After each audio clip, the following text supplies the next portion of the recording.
Assalamu alaikum wa rahmatullahi wa barakatuh. Hoje, inshallah, nós vamos começar uma série de estudos a respeito do lícito e do ilícito no Islã.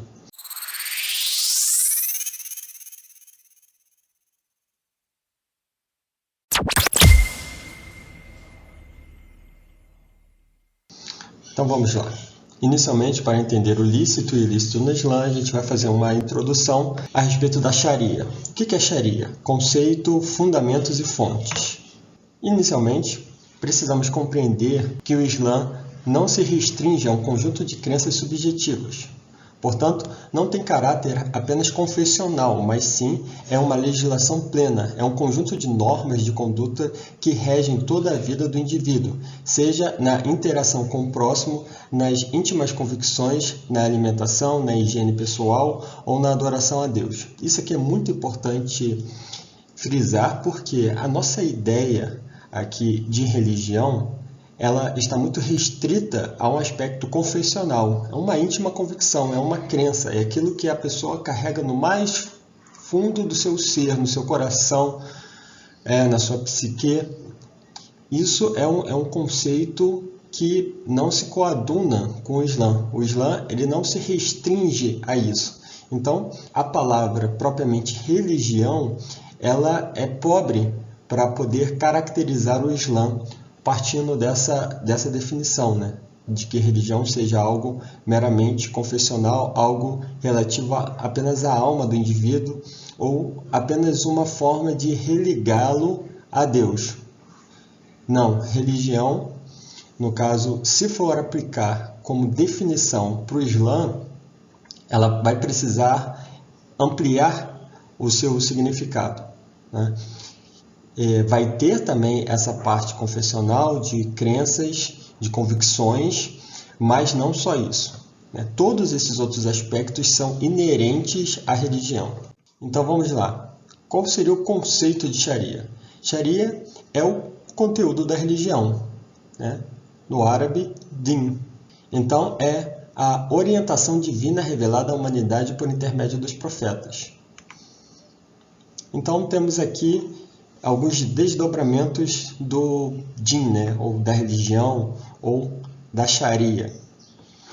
São as crenças, as práticas, a filosofia de vida, o caminho. Então, são definições que a gente pode aplicar ao conceito de religião, ou de din, e Sharia. Sharia vem a ser aquilo que vai consubstanciar a religião, que vai dar forma, o que vai fazer com que ela efetivamente exista e não seja apenas um conceito. Agora, qual o fundamento da Sharia? Qual é a sua legitimidade? O fundamento da Sharia é que quem cria e sustenta estabelece as regras. Ou seja, ninguém mais digno de estabelecer as regras de conduta, aquilo que é permitido ou proibido, do que aquele que estabeleceu todas as coisas. Certo? Eu coloquei uma imagem aí do universo, de uma galáxia, porque só para ter uma pequena compreensão aproximada do que seria um ser humano ou o planeta todo diante de Deus Altíssimo. Apenas poeira, apenas um pó, apenas algo insignificante comparado com a grandeza e o poder divino. Então, o outro fundamento é na soberania absoluta de Deus. Tudo que existe vem de Deus e existe por causa de Deus e existe para Deus.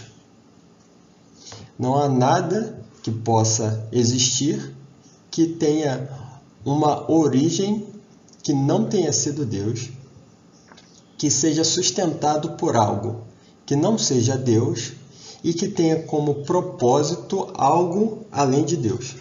Um outro fundamento da Sharia é o livre-arbítrio. Apesar de Deus Altíssimo ser o soberano, o absoluto, o detentor de todo o poder, ele dá o livre-arbítrio ao homem. Portanto, a Sharia nada mais é que um desdobramento também do livre-arbítrio. Se não houvesse a possibilidade de transgredir uma ordem divina, não haveria esse conjunto de normas para se observar. Mas qual é a prova que temos da existência de Deus e, uma vez existindo, da revelação profética e da sua preservação? Aqui é muito interessante porque algumas pessoas descrentes dizem: mas por que eu tenho que acreditar em Deus? É melhor acreditar na Assembleia Legislativa ali, no parlamento que faz as normas. Certo? Eu estou vendo, está ali e tal, foram eleitos. Mas por que ao invés de estabelecer ou cumprir apenas a minha vontade, ser eu mesmo o meu Deus, ou o parlamento, o país, o meu grupo de referência, por que eu tenho que acreditar numa esfera divina transcendental? Porque se esse é o fundamento da Sharia, mas a pessoa não acredita nesse fundamento, não considera esse fundamento, então não haveria razão de ser para que ela pudesse seguir a Sharia. Portanto, a gente precisa abordar esse tema. Por que a pessoa, digamos assim, tem que acreditar em Deus? Qual é a prova disso? Em que ela vai se fundamentar para essa crença? Vamos lá, a existência de Deus. É uma conclusão óbvia da própria existência em si. É uma conclusão inevitável do fato de que tudo tem uma causa, exceto a causa primeira. Não fosse assim, estaríamos em um argumento circular. Óbvio. Por que existe Deus? Porque tem que existir uma causa primeira. E, dada a complexidade de todas as coisas, a complexidade dos seres vivos, das órbitas, dos corpos celestes, e como tudo isso funciona em harmonia e em complemento, não tem como, logicamente, racionalmente, a pessoa querer defender que tudo isso vem simplesmente do nada, de um acaso, ou apenas de uma sequência aleatória de processos químicos e biológicos. Isso não tem fundamento nenhum. Isso não tem como a pessoa, com o mínimo de racionalidade, defender que toda essa complexidade, tudo que existe, veio de um acaso, sem que houvesse uma inteligência absolutamente superior e com um nível de poder inacessível, inclusive, à nossa imaginação, dado que apenas um único neurônio, uma única célula, contém nela mesma informações genéticas correspondentes a uma biblioteca de livros. Então, como isso pode ter sido possível apenas por um acaso, um processo aleatório? Então, temos aqui um pequeno meme que pode exemplificar isso. Então, chega um indivíduo e fala: Deus existe. Aí o outro: como você sabe? Porque está na Bíblia.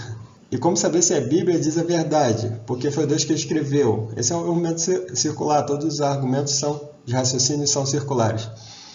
Veja, isso aqui é a defesa de Deus, né? É caricata, mas mais relacionada ao cristianismo. Uma vez que muitas e muitas pessoas não se aprofundam numa reflexão, num questionamento a respeito da origem das coisas e tal. Então, ela simplesmente crê naquele livro ali que foi apresentado para ela, e aquele livro é o próprio fundamento dele mesmo e de todas as suas crenças. Não pode um livro se fundamentar apenas nele mesmo. Isso não acontece em relação ao Islã. A gente não tem o Alcorão que se fundamenta apenas nele mesmo e acabou, né? Deus existe por quê? Porque está escrito no Alcorão. E como é que eu vou saber que o Alcorão é verdade? Porque foi Deus que escreveu, Deus que ditou o Alcorão. Não é assim que acontece. Nós somos motivados a buscar o conhecimento, a refletir. Há diversas advertências no Alcorão para que a pessoa raciocine, para que a pessoa medite, para que a pessoa use a razoabilidade. Portanto, o Alcorão não se fundamenta nele mesmo. Existem diversas alusões no Alcorão para que a pessoa medite na criação, no que está ao redor dela, certo? Busque argumentos racionais para fundamentar a sua crença em Deus. Agora, em relação à revelação profética, muito bem, a gente já superou o primeiro estágio da existência de Deus. Muito bem, Deus existe, concordo contigo, tá? Mas daí a você dizer que alguém recebeu uma revelação de Deus, aí já é um outro nível. A pessoa acredita em Deus, mas não acredita que, primeiro, na existência de profetas, ou em acreditando na existência de profetas, pode não acreditar em um profeta específico. Então, como a gente vai resolver essa situação? Bem, primeiramente, vamos abordar a questão profética geral, certo? Em abstrato, a existência potencial de profetas. Vamos pegar a partir de um argumento lógico, né? Então, características metafísicas exclusivas do ser humano, a consciência e o livre-arbítrio. O que isso tem a ver com profeta, com profecia? Olha, vemos que o ser humano, ele é uma criação ímpar de toda a criação de Deus Altíssimo. Não podemos nos comparar com os animais, com as plantas, com os minerais.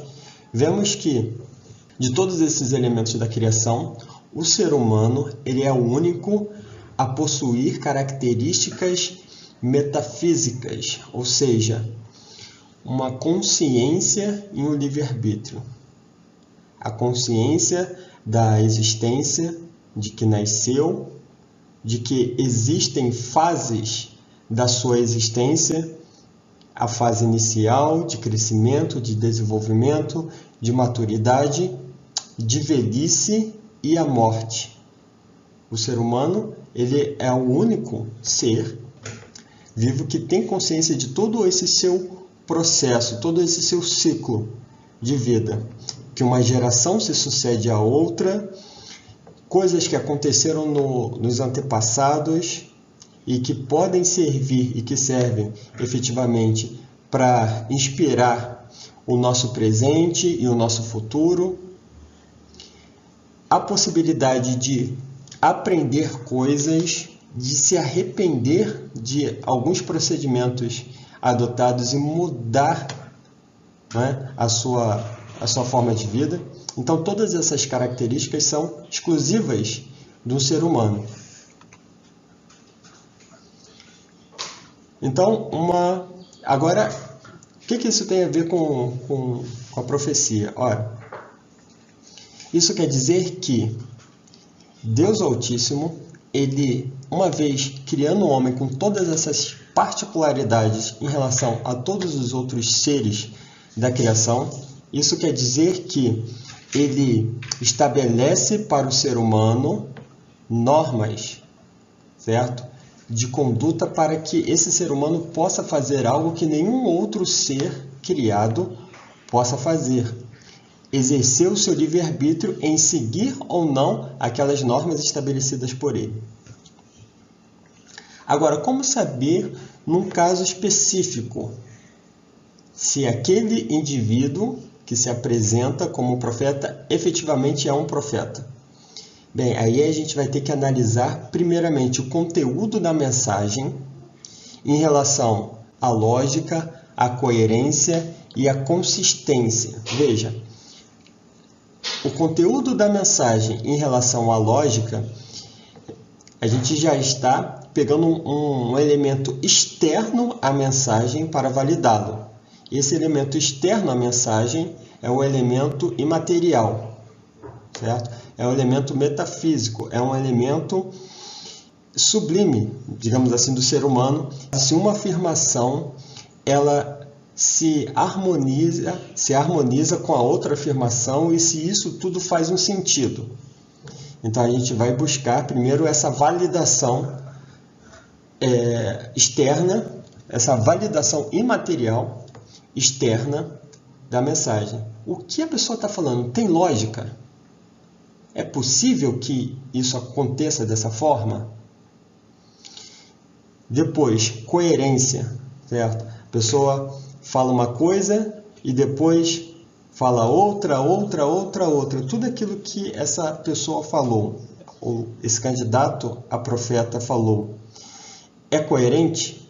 Ele começa com uma mensagem e continua preservando a essência daquela mensagem, ou cada hora ele fala uma coisa? Uma hora ele afirma uma coisa, daqui a pouco afirma uma outra coisa, e vai mudando as suas afirmações de acordo com critérios que não estão muito bem claros. Esse segundo nível de constatação, de averiguação da mensagem, aí já é o nível interno à mensagem. A gente vai pegar a mensagem e analisar internamente se ela tem coerência. Agora, um outro nível seria a consistência. Então, se ela está de acordo com as evidências empíricas e com as instituições morais humanas universais. Agora, com relação à consistência, a gente vai pegar a mensagem e buscar validação no mundo material físico. Ou seja, se aquilo que a pessoa falou, na prática, tem uma consistência. Se aquilo acontece na prática, se dá certo na prática. Esse terceiro nível de averiguação, né, de investigação da mensagem, seria comparar essa mensagem no mundo real. Vamos aplicar na prática e vamos ver qual é o resultado, se tem consistência. Então, por exemplo, tem algumas revelações no Alcorão que são revelações científicas, digamos assim. São revelações dizendo a dinâmica dos mares, das águas, a dinâmica das nuvens e a chuva, a dinâmica da formação do ser humano no útero materno, a constituição das montanhas, dos ventos. Então, são várias afirmações relativas ao mundo material. Então, se a gente pegar essas afirmações e, na hora da averiguação, a gente perceber que não é assim que funciona, certo? Que o profeta fez afirmações sobre coisas desconhecidas, mas na hora que a pessoa vai investigar, viu que aquilo não funciona daquela forma, lógico que vai se concluir que aquela profecia é falsa, porque Deus não pode errar, certo? Deus foi que fez todas as coisas, então se ele diz que a coisa funciona de uma forma, é porque funciona daquela forma. Se na prática se verificar, constatar, assim, sem sombra de dúvidas, que aquilo funciona de outra forma, é porque aquela pessoa que está dizendo ter uma revelação divina, ela não teve, ela está mentindo. Portanto, Deus, a gente vai eximir de todo qualquer erro, né? Possibilidade de falha. Portanto, se é assim, a falha da pessoa.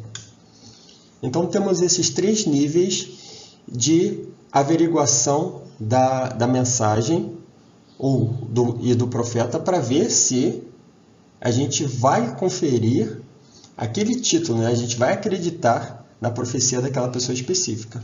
Uma lógica da mensagem, a coerência da mensagem e a consistência dela. Muito bem, a gente já abordou a existência divina, a gente já abordou a respeito da profecia em geral, da profecia específica, e agora vamos abordar em relação à preservação. Muito bem, existem profetas, aquele indivíduo X foi um profeta, estou convencido, mas o que me garante que aquela mensagem que ele entregou naquele momento está preservada até hoje? É a mesma mensagem que chegou até mim. Então, em relação a isso, a gente vai precisar de provas materiais, ou seja, os registros de em quais mãos aquela mensagem passou até chegar a nós, certo? Qual foi o processo documentado de preservação daquela mensagem. E, óbvio, para ela ter chegado até mim, até nós, de forma sem corrupção, é óbvio que ela vai ter que manter aqueles 3 requisitos que a gente abordou no slide anterior, que ela vai ter que preservar a sua lógica, a sua coerência e a sua consistência. Porque, por mais que se apresentem provas materiais na preservação da mensagem, se a gente perceber a falta de algum desses elementos, aí já não tem sentido nenhum, certo? Então, a gente precisa observar isso, a manutenção daqueles 3 elementos. Ainda que as provas materiais possam ser escassas, uma vez observando a manutenção daqueles 3 elementos na mensagem, já é um indício fortíssimo de que aquela mensagem fora preservada. E quais seriam as fontes da Sharia? A gente já viu o conceito, a gente já viu os fundamentos.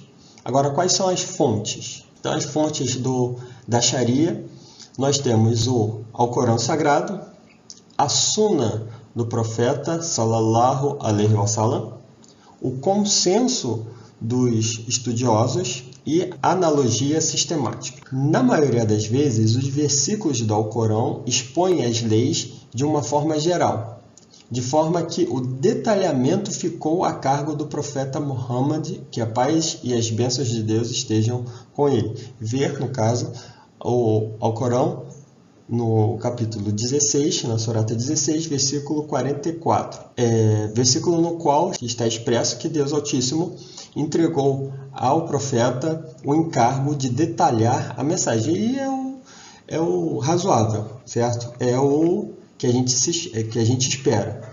Qual foi o grande erro que ocorreu no cristianismo? Que originalmente era a mensagem do Islã, era a Sharia. Primeiro que a mensagem foi perdida.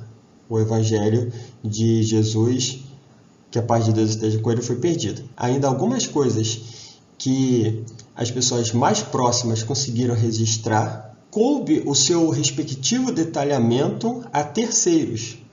No caso, o principal a fazer o detalhamento da mensagem foi o apóstolo Paulo, que nem discípulo de Jesus foi, apesar de ter sido contemporâneo a ele. E o que seria a Sunna? A Sunna são os ditos, atos e decretos do profeta, ou seja, o detalhamento.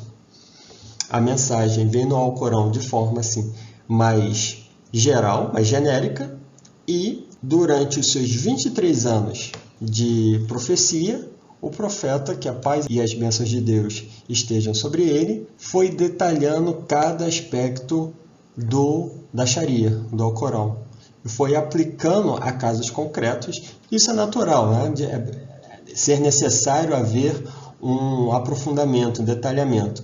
A gente pega até mesmo nos regimes seculares. A gente tem no Brasil a Constituição de 1988, que, apesar de ser enorme, ainda se faz necessário ter diversas e diversas legislações infraconstitucionais para que aspectos específicos da Constituição fossem detalhados, e ainda assim se faz necessário um esforço grande de doutrina, de estudiosos para se aprofundar naquilo, e mais que isso, se faz necessário recorrer muitas vezes a decisões judiciais que vão aplicar aquelas normas a casos concretos de forma a detalhar e explicar mais claramente qual seria a aplicação daquela norma. E foi justamente o que aconteceu em relação ao profeta. Existe a norma no Alcorão e a Sunna consiste na aplicação daquela norma, em muitos casos, ou na explicação. Então, o profeta ele mesmo exerceu tanto o papel de doutrinador, que a gente tem, mesmo no meio secular, existe a lei e existe o doutrinador. Doutrinador é um modo de dizer, né? O estudioso que vai ali, com esforço intelectual, elaborar a doutrina, que é uma explicação da lei. Então, ele mesmo, ele foi o doutrinador, ele foi aquele que detalhou a lei, e ele mesmo foi um juiz que aplicou a lei, né, a casos concretos. E o consenso? O consenso é o acordo entre os estudiosos muçulmanos sobre algo não tratado em nenhuma das fontes anteriores. Sim, por mais que haja um grande detalhamento na Sharia, do Alcorão e na Sunna de diversos aspectos, existem ainda pontos específicos que não estão claros ali. Né? Por quê? Porque a vida é dinâmica, relações humanas acontecem constantemente, então há uma amplitude enorme. Mas mesmo nessa amplitude enorme, a gente pode buscar ali respostas para casos não expressamente abordados ali pelo consenso. Existe uma situação nova, a gente vai ver ali. E a analogia sistemática é quando, na ocorrência de um caso novo, não contemplado expressamente nas fontes anteriores, utiliza-se de uma norma que trata de um caso similar. Um exemplo desse é drogas. Na época do profeta não havia maconha, crack, êxtase, todas essas drogas que temos hoje, mas a gente consegue buscar a proibição dessas drogas fazendo uma analogia a que o Alcorão veda expressamente o consumo de álcool. Então, o álcool é da mesma espécie que as outras drogas, certo? Então, a gente consegue tirar dali uma proibição geral de todas as substâncias entorpecentes. Então essa é a nossa introdução, vamos parar por aqui para não ficar muito longo. Agradeço a sua participação até aqui, muito obrigado, até a próxima aula, inshallah. E só fazendo um brief aqui, se inscreva no canal, não se esqueça de dar o like e compartilhe com seus irmãos. Assalamu alaikum wa rahmatullahi wa barakatuh. Qualquer dúvida pode colocar nos comentários.